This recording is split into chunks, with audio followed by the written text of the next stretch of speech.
Today we're speaking with Dr. Ross Kingwell from the Australian Export Grains Innovation Centre. Ross is an expert on agricultural policy, so we're going to ask him a few questions about that. So welcome, Ross. Hello, David. Okay, so Ross, could you start by outlining for us what have been some of the main changes in agricultural policy in Australia over the last few decades? Wow, that's a big question. For me, the main change has been from the 1970s onwards, where we moved strongly towards evidence-based policy. So there were organisations set up, such as the Industries Assistance Commission. Then there were later investigations, such as the Hilmer report, that led to the ACCC being formed. So these were bodies that were set up to provide review services to government, and on the basis of those reviews, recommendations were made to government, and that's really underpinned a lot of policy change that's occurred in the last several decades. So what's it led to? Well, what's happened? Essentially, we've moved towards a system whereby the role of government in agriculture is much smaller and less than was the case 30 years ago. We've gone from such things as statutory marketing towards the removal of all statutory marketing of agricultural products in Australia. We've gone from systems where agricultural subsidies applied to key inputs towards a system whereby farmers pay the market price for all their inputs.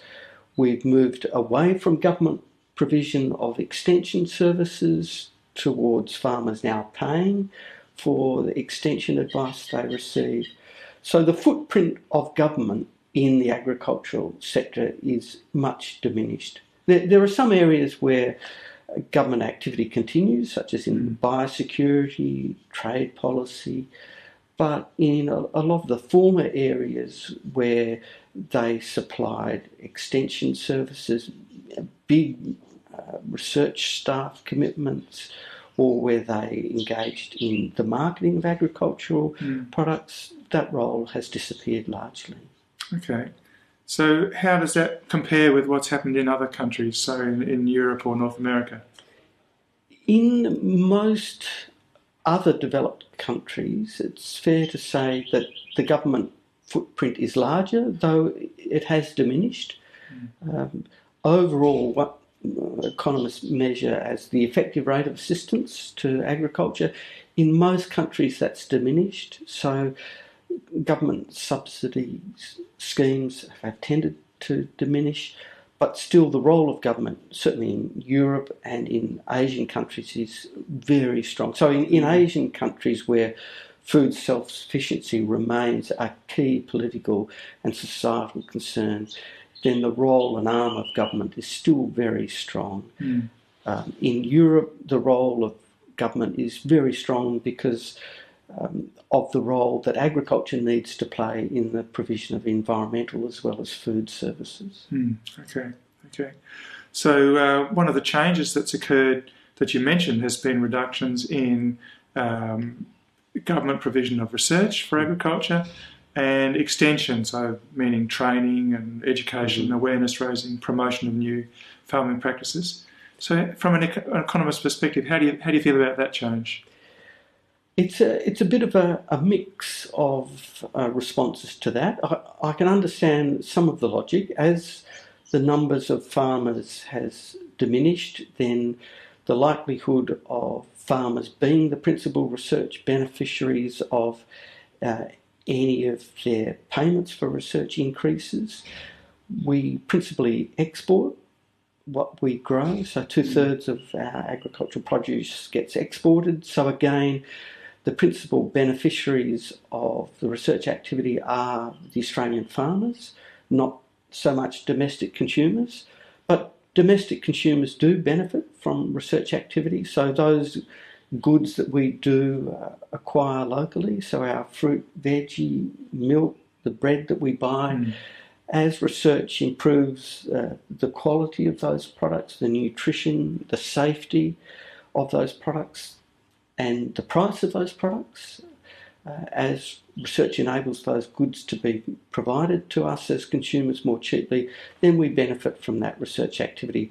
So I think there is a role for both consumers and producers to contribute to research activity, but on balance, it's pretty clear that federal and state governments think that industry in general should be committing more money, a bigger share, towards production-based research.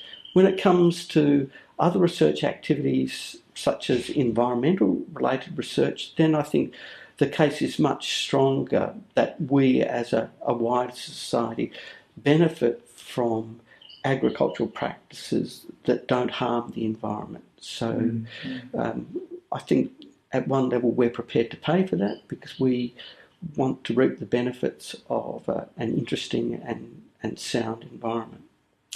Okay, so I guess another area of agricultural policy is drought. In Australia, we're a relatively dry continent. We have a high frequency of droughts, and drought policy has been somewhat controversial over the years. Yes. So what's the nature of that controversy, and where do you think we should head with that? So the issue of drought is that the political response to that has been that farmers are worthy recipients of drought assistance, that when nature deals those businesses a harsh set of cards, then that often becomes the centre of media attention, and people feel a great sympathy with farmers who are wrestling with drought. And because their businesses are damaged by this occurrence, then a lot of city folk think that government should somehow act and support these businesses. The difficulty with that is that some of the policies don't necessarily reward sound management. The counter view is that drought is part of nature, that farms operate in a situation where nature does deal out the good and the bad, and therefore as businesses they should prepare for the bad as well as the good, and build resilience into their business structures and not expect handouts from the taxpayer when things do get tough. And so there's been a move towards that latter view where agriculture becomes less dependent on government assistance when times get tough. And so policies have been put in place to encourage farmers to be better managers of the variable nature of climate that they face. Yes, okay. Thanks, Ross. That's been very interesting. Thanks for your time. Thanks, David.